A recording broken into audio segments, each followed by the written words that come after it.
الرحمن الرحیم۔ السلام علیکم dear students, hope you will be fine. اسلامیات کے کلاس میں پھر سے خوش آمدید بچوں۔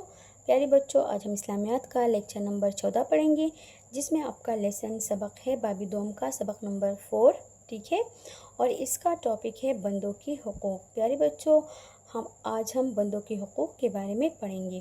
So dear student, now open your books on page number 24۔ اچھا بچوں، یہاں پر پیج نمبر 24 پر آپ کا سبق ہے جس کا ٹاپک ہے بندوں کی حقوق۔ پیارے بچوں، آج ہم بندوں کی حقوق پڑھیں گے۔ بندوں کی حقوق کو حقوق العباد بھی کہا جاتا ہے۔ اسلام میں حقوق اللہ کے بعد حقوق العباد کو بہت اہمیت دی گئی ہے، ٹھیک ہے، یعنی اللہ کے حقوق اور حق کے بعد بندوں کی حقوق کو بہت زیادہ امپورٹنس اور اہمیت دی گئی ہے۔ حقوق العباد کی اہمیت اس لحاظ سے بھی بڑھ جاتی ہے بچوں کہ اللہ تعالیٰ چاہے گا تو اپنی حقوق یعنی نماز، روزہ، زکوٰۃ اور حج کی ادائیگی میں غفلت، بے پرواہی کو معاف کر دے گا، لیکن حقوق العباد اس وقت تک معاف نہیں ہوں گی جب تک کہ وہ شخص جس کی حق تلفی ہوئی ہوگی خود معاف نہ کر دے۔ یعنی اگر ایک بندے نے دوسری بندے کے ساتھ زیادتی کی یا اس کا کسی بھی حوالے سے نقصان کیا تو پھر اس انسان کی معافی تب ممکن ہوگی، تب وہ انسان معاف ہوگا جب تک وہ شخص یا جب تک وہ انسان اس کو خود معاف کر دے۔ اگر وہ معاف نہیں کرتا تو اس انسان کی معافی پھر نہیں ہو سکتی، ٹھیک ہے بچوں۔ پیارے بچوں، بندوں کی حقوق میں والدین، اولاد، رشتہ دار، اساتذہ، میاں بیوی، یتیموں، مسکینوں، ملازموں اور ہمسایوں کے حقوق شامل ہیں، ٹھیک ہے۔ پیارے بچوں، آپ کی بک میں بھی جو ہے، آپ کا جو کتاب ہے، یہاں پر بھی جتنی بھی بندوں کے حقوق ہیں ان سب کی حق یہاں پر دیے گئے ہیں۔ ہم سارے جو ہے اب پڑھتے ہیں، ٹھیک ہے۔ پیارے بچوں، سب سے پہلے ہم بک کی پڑھائی کی طرف آتے ہیں۔ یہاں پر دیکھیں غور سے، شاباش، یہاں پر ہے اسلام میں حقوق کو 2 حصوں میں تقسیم کیا گیا ہے، ٹھیک ہے۔ ایک اللہ تعالیٰ کے حقوق ہیں اور دوسری بندوں کے حقوق۔ اللہ تعالیٰ کے حقوق جو ہے وہ آپ لوگوں نے پریویس لیکچر میں، جو آپ کا پریویس لیسن تھا اس میں آپ پڑھ چکے ہو، ٹھیک ہے، اور ہمارا آج کا ٹاپک ہے بندوں کے حقوق، تو اس کے بارے میں صرف بات کریں گے۔ دونوں قسم کے جو حقوق کی ادائیگی ہر مسلمان پر فرض ہے۔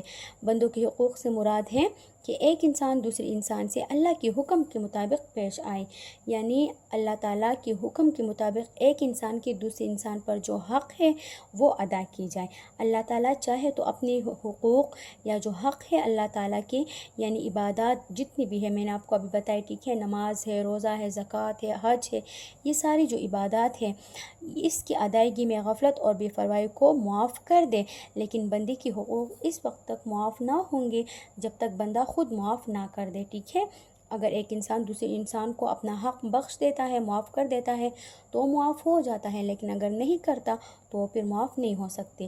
بندوں کے حقوق میں والدین، اولاد، رشتہ داروں، پڑوسیوں، غریبوں، مسکینوں، یتیموں، مسافروں اور دوستوں اور ماتحتوں، ٹھیک ہے، یعنی جن کے انڈر ہم کام کرتے ہیں یا جو ہمارا حکمران سربراہ ہوتا ہے، ہمارا بڑا ہوتا ہے، ان کے حقوق شامل ہیں، ٹھیک ہے۔ اب ہم ایک ایک کو پڑھیں گے۔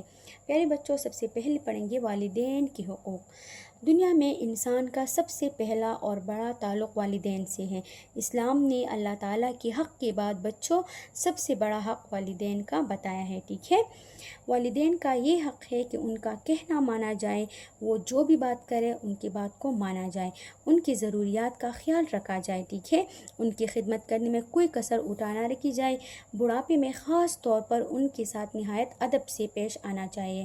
بڑھاپے میں والدین کا خاص خیال رکھنا چاہیے، ٹھیک ہے۔ جس طرح ہم بچے ہوتے ہیں، ہمارا بچپن ہوتا ہے، ہمارے والدین، ہمارے ماں باپ ہماری ہر ایک چیز کا، ہر ایک ضرورت کا خیال رکھتے ہیں، تو ہمیں بھی پھر اپنے والدین کا ہر ایک چیز کا خیال رکھنا چاہیے، ٹھیک ہے۔ انہیں اکیلے نہیں چھوڑنا چاہیے، ان کی بے حرمتی اور بے عزتی نہیں کرنی چاہیے، ان کا بہت زیادہ خیال رکھنا چاہیے، خاص طور پر جب وہ بوڑھے ہو جاتے ہیں۔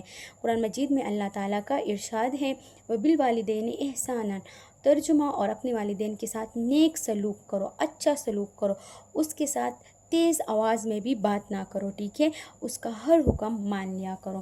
پیارے بچوں، حضور صلی اللہ علیہ وسلم نے ماں کے مقام کے بارے میں فرمایا، ماں کا تو بہت زیادہ حق ہے بچوں پر، ٹھیک ہے، اور باپ سے بھی زیادہ، سارے لوگوں سے بھی زیادہ اللہ تعالیٰ کے بعد بچوں پر جو سب سے زیادہ حق ہے وہ ماں کا ہے، ٹھیک ہے۔ والدین میں سے بھی ماں کا حق جو ہے وہ بہت زیادہ ہے۔ جنت ماؤں کے قدموں کے نیچے ہے۔ ایک مرتبہ کسی شخص نے حضور صلی اللہ علیہ وسلم سے پوچھا کہ میرے حسن سلوک کا سب سے زیادہ حقدار کون ہے، میرے اچھے رویے کا سب سے زیادہ حقدار جو ہے وہ کون ہے؟ آپ صلی اللہ علیہ وسلم نے فرمایا تیری ماں۔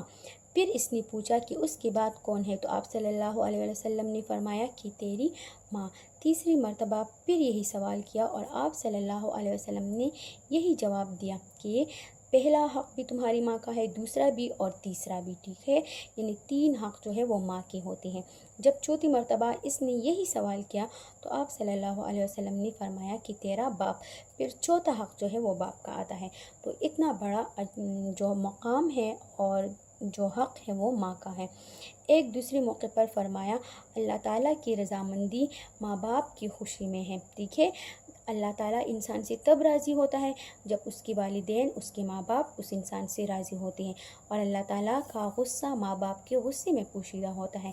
اللہ تعالیٰ انسان پر تب غصہ ہوتا ہے، انسان سے تب ناراض ہوتا ہے جب اس کے والدین، اس کے ماں باپ بھی جو ہے اس سے ناراض ہوتے ہیں، ٹھیک ہے۔ اللہ تعالیٰ کی رضامندی ماں باپ کی رضامندی میں ہے، ٹھیک ہے، موجود ہوتی ہے، اور انسان کی اللہ تعالیٰ کی طرف جو رضامندی ہے وہ اگر انسان اپنے والدین کو خوش رکھے گا تو اللہ تعالیٰ بھی اس سے خوش ہو جائے گا، اگر اپنے والدین کو ناراض رکھے گا تو اللہ تعالیٰ بھی اس شخص سے پھر ناراض ہو جائے گا۔ پیارے بچوں، اب آتے ہیں اولاد کی حقوق کی طرف۔ پیارے بچوں، جس طرح اسلام نے والدین کے حقوق مقرر کیے ہیں، والدین کا حق دیا ہے، والدین کے حقوق پر زور دیا ہے، تو اسی طرح سے اولاد کی بھی کچھ حقوق ہے جن کا ادا کرنا والدین پر فرض ہے، ٹھیک ہے، ماں باپ پر یہ فرض ہے۔ پیارے بچوں، اولاد کا یہ حق ہے کہ ان کی اچھی تعلیم و تربیت کی جائے۔ بیٹا ہو یا بیٹی، دونوں کی تعلیم و تربیت میں کوئی کسر اٹھا نہ رکھی جائے۔ بیٹا ہو یا بیٹی، دونوں کے ساتھ یکساں پیار اور محبت والا سلوک کیا جائے، ٹھیک ہے بچوں۔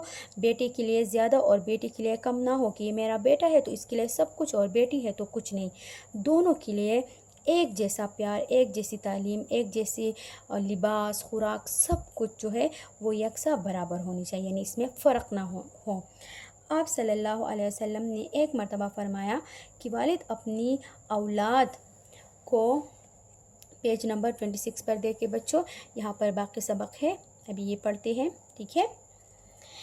تو آپ صلی اللہ علیہ وسلم نے فرمایا کہ ایک مرتبہ آپ صلی اللہ علیہ وسلم نے فرمایا کہ والد اپنی اولاد کو بہترین تحفہ اچھی تعلیم و تربیت کی شکل میں دیتا ہے، ٹھیک ہے، یعنی حضور صلی اللہ علیہ وسلم کا ارشاد ہے کہ باپ کی طرف سے اولاد کے لیے بہترین تحفہ اچھی تربیت ہے، ٹھیک ہے بچوں۔ اچھی تعلیم و تربیت ہی بچوں کا حق ہے اور یہ سب سے بڑا تحفہ ہے ان ماں باپ کی طرف سے اولاد کے لیے۔ پیارے بچوں، اگلا ٹاپک ہے رشتہ داروں کی حقوق۔ رشتہ دار جانتے ہو، رشتہ دار فیملی کا، خاندان کا حصہ ہوتے ہیں، ٹھیک ہے، یعنی ماں باپ، بہن بھائیوں کے علاوہ جو ہمارے اور رشتہ دار ہوتے ہیں، دادا دادی، نانا نانی، ماما ممانیاں جو ہوتی ہے، چچا چچیاں جو ہوتی ہے، ٹھیک ہے، اور بھی فیملی ممبرز جو ہوتے ہیں وہ رشتہ داروں میں آتے ہیں۔ تو رشتہ داروں کا حق یہ ہے کہ ان سے اچھا سلوک کیا جائے، رشتہ دار غریب ہوں تو ان کی مدد کی جائے، ٹھیک ہے، پرایوں کی بجائے، اور لوگوں کی بجائے رشتہ داروں کی مدد اور ان کے ساتھ اچھا سلوک کرنا چاہیے۔ غریب رشتہ داروں کی مدد کرنے کا دگنا اجر و ثواب ہے۔ ان کی مدد کر کے احسان نہ جتلایا جائے، یعنی اگر آپ ان کو کچھ دے دو، ان کی ہیلپ کر دو تو پھر بار بار ان کو یاد نہ کیا جائے اور نہ ان پر احسان جتایا جائے کہ میں نے تمہارے ساتھ اس طرح کیا تھا، تم اس طرح تھی اور میری وجہ سے سب کچھ تمہارے ساتھ ہے، تو یہ باتیں نہ دہرائی جائے، اس سے بہت زیادہ اللہ تعالیٰ ناراض ہوتا ہے، بلکہ ان کی عزت کا پورا خیال رکھا جائے۔ ایک صحابی رضی اللہ تعالیٰ عنہ نے نبی کریم صلی اللہ علیہ وآلہ وسلم سے عرض کی کہ اگر کسی کی والدہ نہ ہو تو وہ کس کی خدمت کرے؟ آپ صلی اللہ علیہ وسلم نے فرمایا کہ اپنی خالہ کی خدمت کرے، یعنی ماں کی جو بہن ہوتی ہے اس کو خالہ کہتے ہیں بچوں، تو ماں کے بعد خالہ ہی ماں کی طرح ہوتی ہیں، تو اگر کسی کی ماں نہیں ہے تو اپنی خالہ کی خدمت کرے، ان کے ساتھ حسن سلوک کرے، ان کے ساتھ اچھا سلوک کرے، کیونکہ وہ بھی ماں جیسی ہوتی ہے، ٹھیک ہے بچوں۔ تو یہ رشتہ داروں کے پھر حق اور حقوق ادا ہو جاتے ہیں۔ پیارے بچوں، یہ تھا آج کا سبق، یہاں تک پڑھائی کافی ہے۔ انشاءاللہ اگلے لیکچر میں ہم باقی حقوق پڑھیں گے، ٹھیک ہے؟ تب تک آپ نے یہ ساری حقوق دوبارہ سے دیکھنے ہیں، اس کی پڑھائی کرنی ہے اور اچھے سے سمجھ جانا ہے۔ Thank you class.